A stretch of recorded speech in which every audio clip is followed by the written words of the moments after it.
Hi everybody, and today I'm gonna read you Big Idiot 4 in Daily Science Grade 3.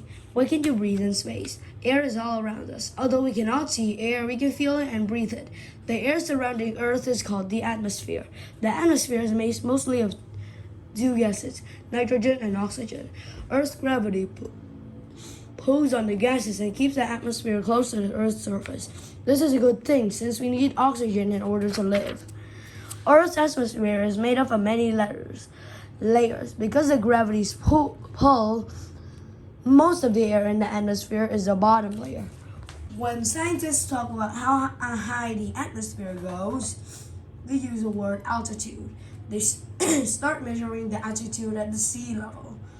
Because the light where the land and the sea are at the same level, it has an altitude of 0 feet.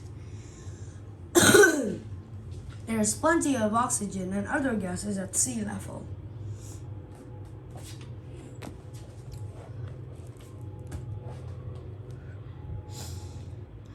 When scientists talk about the atmosphere, they use the word altitude to describe how high above the sea level layers go.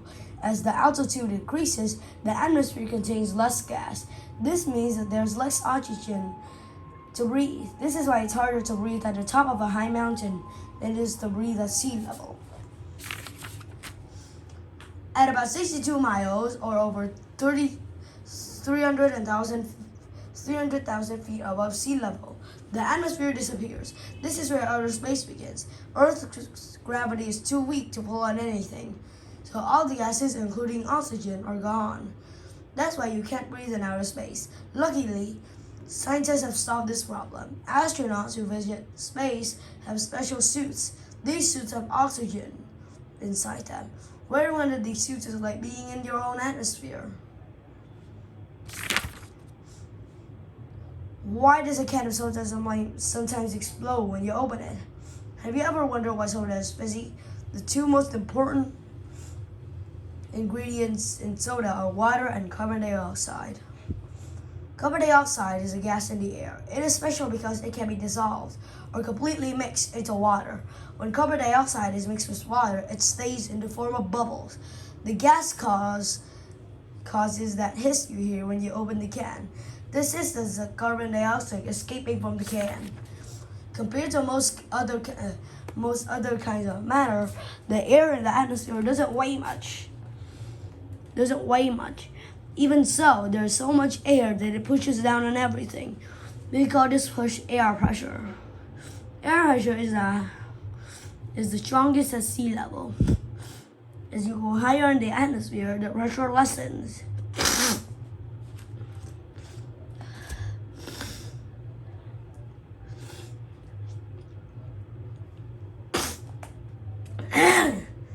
We can create air pressure by forcing air into things such as soda cans or balloons. When you blow up a balloon, you force air inside it. Dissolving carbon dioxide into soda also creates pressure inside the can.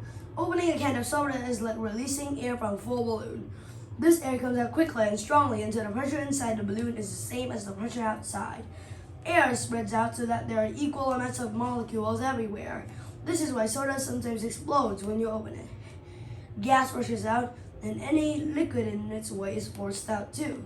This can cause a huge spray. We use air pressure in many different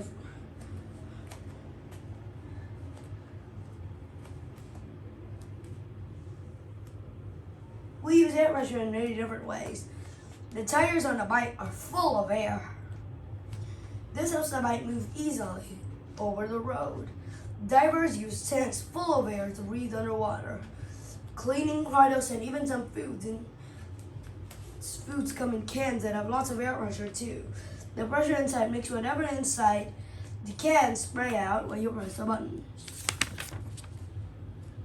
Where does wind come from? Wind is the movement of air. Wind blows during storms or on clear sunny days.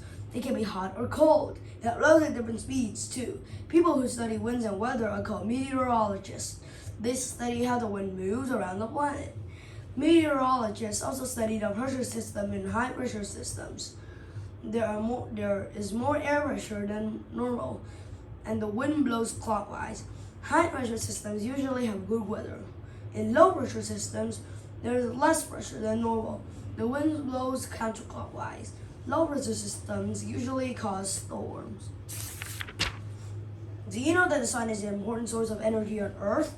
During the daytime, from the energy from the sun heats the land and water. The land and water, the land and the land and water. The land and water then heats the air above them. Warm air weighs less than cold air. So the warm air rises. Less air means that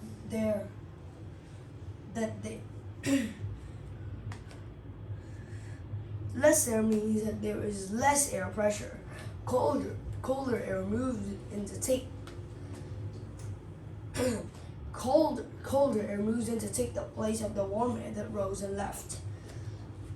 That air begins to circulate, and this causes wind. The wind changes in speed and direction. That often brings a change in the weather. That's why meteorologists use special tools to measure the wind and its direction. A wind vane is a device that points in the direction of the wind is blowing. Another device called an anemometer is used to measure how fast the wind is blowing. The faster the anemometer spins, the faster the wind is blowing. Without these tools, it will be difficult to measure wind. It will be difficult to measure how strong a storm is or to know the direction it is moving in. Wind is an important resource. We use it to create power. Sails catch the wind to help the boats move. People use wind to drag their clothes outside. Windmills are used to pump water from the ground. Today we even have wind farms. Wind moves giant machines called turbines that turn to make electricity. The largest wind farm is in Texas. It has over 400 turbines. That's enough to make electricity for 20,000 homes. How do birds fly? People have always been interested in how birds fly. For centuries, people have tried to build wings and soar through the air. But there's a lot more to flying than just having a pair of wings. Birds have many special adaptations that help them fly. Birds have very strong muscles that help them flap their wings. And birds' bones are hollow, so they weigh less. Birds also have feathers to catch and use air to make flying easier. In fact, air pressure plays a key role in making flight possible for birds. How do birds fly?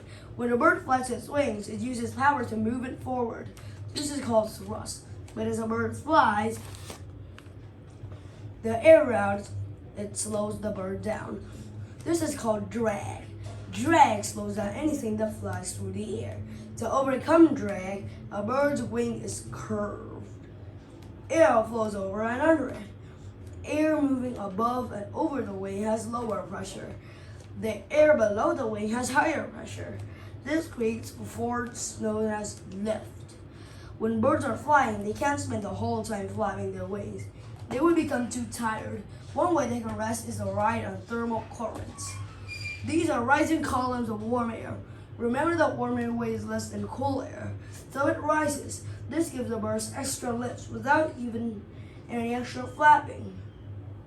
Have you ever seen a bird or ever seen a hawk circling the sky? You're watching it ride a thermal current. How do birds fly? The size of wings can affect how the birds fly. Long wings are good for soaring long distances. Eagles spend a lot of time in the air looking for food, so they have long wings. Sparrows, which eagles sometimes have short wings. Short wings allow birds to fly short distances quickly and with bursts of speeds. This is helpful for birds that want to avoid larger animals. So it is the end of Big Video 4, and see you next time with Big Video 5.